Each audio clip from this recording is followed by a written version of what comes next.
পাকিস্তানে মহড়ায় যাচ্ছে বাংলাদেশের যুদ্ধজাহাজ। উদ্দেশ্য কি? পাকিস্তানে মহড়ায় অংশ নিতে বন্দর ছেড়েছে বাংলাদেশের যুদ্ধজাহাজ বা নৌজা সমুদ্র জয়।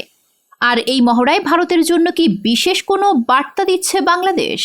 আন্তর্জাতিক মহড়ায় অংশ নিতে রোববার দুপুরে করাচির উদ্দেশ্যে রওনা দিয়েছে বাংলাদেশের নৌবাহিনীর যুদ্ধজাহাজটি। প্রথা অনুযায়ী বাদ্যযন্ত্র পরিবেশনের মাধ্যমে জাহাজটিকে বিদায় জানানো হয়।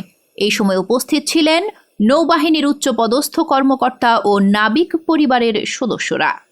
পাকিস্তানের করাচিতে 7 থেকে 11 ফেব্রুয়ারি পর্যন্ত 5 দিন ব্যাপী অনুষ্ঠিতব্য আন্তর্জাতিক মহড়া এক্সারসাইজ আমান 2025-এ অংশ নিচ্ছে সমুদ্র জয়। এই মহড়ায় বাংলাদেশের পক্ষে নেতৃত্ব দিচ্ছেন ক্যাপ্টেন মোহাম্মদ শাহরিয়ার আলম। মোট 274 জন নৌসদস্য, 33 জন কর্মকর্তা এবং 58 জন প্রশিক্ষণার্থী অংশ নিচ্ছেন এই মহড়ায়। তবে প্রশ্ন হলো, পাকিস্তানের সঙ্গে সামরিক মহড়ায় অংশগ্রহণ ভারতের জন্য কতটা চিন্তার কারণ হতে পারে? ভারত কি এই পদক্ষেপকে ভালোভাবে নেবে? এর আগেও 2007, 2009 এবং 2013 সালে বাংলাদেশের নৌবাহিনী পাকিস্তানের এক্সারসাইজ আমান মহড়ায় অংশ নিয়েছিল। কিন্তু এইবার প্রেক্ষাপট একটু ভিন্ন নয় কি?